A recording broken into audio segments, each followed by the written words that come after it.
नाशिकच्या प्रभाग क्रमांक 10 आणि 11चे भारतीय जनता पक्षाचे इच्छुक उमेदवार यांनी आज सातपूर कॉलनी परिसरामध्ये वाहतूक बेटाची स्वच्छता केली आहे। या ठिकाणी या वाहतूक बेटाचं खासगीकरण करण्यात येत आलं असून या वाहतूक बेटाचं पूर्णपणे निगा राखायचं काम ज्या संस्थेने घेतलं आहे ही नाशिक महानगरपालिकाकडून घेतली आहे। मात्र या ठिकाणी मोठ्या प्रमाणात या वाहतूक बेटाची दुरवस्था झाल्याचं आढळून आलं आहे। मात्र या ठिकाणी भाजपच्या वतीने हे धुळखात पडलेलं वाहतूक बेट आज स्वच्छ करण्यात आलं आहे। या प्रसंगी उमेदवारांनी आपली प्रतिक्रिया अटेल न्यूजकडे व्यक्त केली आहे। निवृत्तीनाथ महाराज की जय हो। रामकृष्ण हरी। सर्व पायी जाणाऱ्या दिंडी त्र्यंबकेश्वर निवृत्तीनाथ समाधीसाठी दर्शनासाठी जाणाऱ्या पायी दिंडी जाणाऱ्या सर्व भाविकांना माझा साष्टांग नमस्कार। आपण पाहत असाल सातपूर कॉलनी म्हणजे इथून 10 आणि 11ची सुरुवात होते दोन्ही प्रभागांची।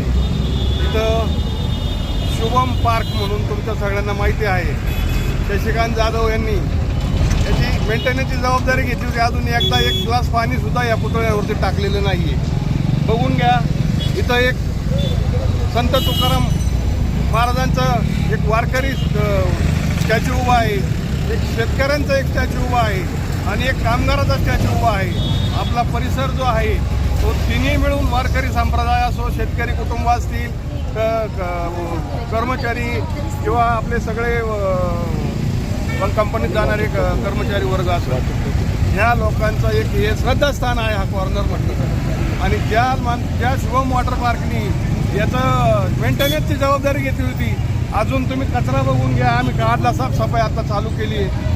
ज्यांना एक 10 फुटाची जागा साफसफाई करता येत नाही ते प्रभागाची काय साफसफाई करणार, प्रभागाच्या लोकांवरती काय ते नियंत्रण ठेवणार किंवा प्रभागाच्या कामावरती काय नियंत्रण ठेवणार।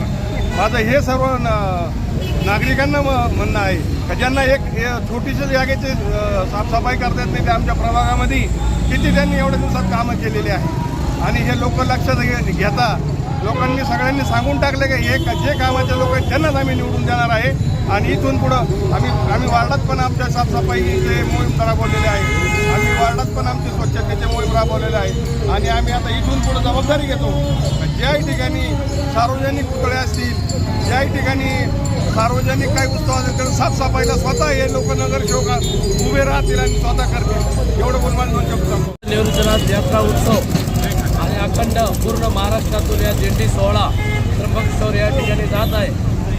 परंतु आमच्या भारतीय जनता पार्टीच्या सर्व उमेदवार प्रभाग क्रमांक 10 व 11मधील सगळ्या उमेदवारांच्या लक्षात आलं की आपल्या भगवा पताकाची शान म्हणजे आपले वारकरी, आणि या वारकऱ्यांचा जो स्टॅच्यू सातपूर कॉलनीच्या कॉर्नरवर जो काही स्टॅच्यू आपण की एक महाराष्ट्राची ओळख म्हणून त्याचा स्टॅच्यू बसवला आहे, त्या स्टॅच्यूचं आज आम्ही सगळ्यांच्या वतीने पाणी टाकून त्यांचा अभिषेक केला की जेणेकरून सर्व वारकरी मंडळ महाराष्ट्रातून येणाऱ्या वारकऱ्यांना सुद्धा वाटलं पाहिजे की शहरामध्ये सुद्धा आम्ही हिंदू धर्माचे पताका लावून धरले, म्हणून सर्व येणाऱ्या सर्व वारकऱ्यांना आम्ही आमच्या सर्व भारतीय जनता पार्टीच्या उमेदवाराकडनं त्यांना यात्रेला येणाऱ्या सर्व यात्रेकरूंना शुभेच्छा देतो। व इथून पुढं असेच आपण हिंदू धर्माची पताका कायमस्वरूपी उंचवत राहू एवढं सांगतो, थांबतो। जय श्रीराम। दरम्यान ऐन निवडणुकीच्या काळात भाजपने हा मुद्दा उचलल्याने प्रभागात या विषयाची चांगलीच चर्चा सध्या तरी रंगली आहे। तुषार ढेपले, अटल न्यूज, सातपूर।